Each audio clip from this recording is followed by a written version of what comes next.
लग्नानंतर होईलच प्रेम या मालिकेचा नुकताच एक प्रोमो रिलीज झालेला आहे. या प्रोमोमध्ये आपण पाहत असतो की पार्थ आता डायरेक्टच जीवाला विचारत असतो, जीवा मला खरं सांग, तुझं आणि आर्याचं नेमकं चाललंय काय? आता इथे डायरेक्टच पार्थने असं विचारल्यानंतर जीवाला तर धक्का बसलेला असतो. दुसऱ्या बाजूला सुद्धा काव्या नंदिनीला डायरेक्ट प्रश्न विचारत असते, नंदिनीताई तुला कळतंय का जीवा आणि आर्याचं काय सुरू आहे? त्यावर नंदिनी म्हणत, अगं काव्या हे असं काय बोलतेस?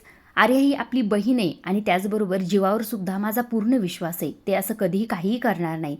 त्यावर काव्या म्हणत असते, तू काहीही बोल, मात्र मला आणि पार्थला दोघांनाही जीवावर संशय आहे, त्यांच्या दोघांचं नक्कीच काहीतरी सुरू आहे असंही ते काव्या विचारत असते. मात्र नंदिनी म्हणत असते, नाही ग असं काहीही नाही, असा विचार सुद्धा करू नको. नंदिनीच्या या बोलण्यावर मात्र काव्याला अजिबातच विश्वास नसतो. आता जीवा नंदिनीला पक्क लक्षात आलेलं असतं की आर्या आणि जीवावर संशय आलेला आहे. जीवा हे सगळं काही त्यांच्या बाळासाठी करत असतो, मात्र आर्याच्या मनात वेगळंच असतं. हे सगळं काही जेव्हा नंदिनीला कळेल तेव्हा तिला कशा प्रकारे धक्का बसतो हे पाहण्यासारखंच आहे. आजच्या पुरतं एवढंच. अशा डेली मालिकेच्या अपडेट जाणून घ्यायचे असतील तर चॅनलला जरूर सबस्क्राईब करा. धन्यवाद.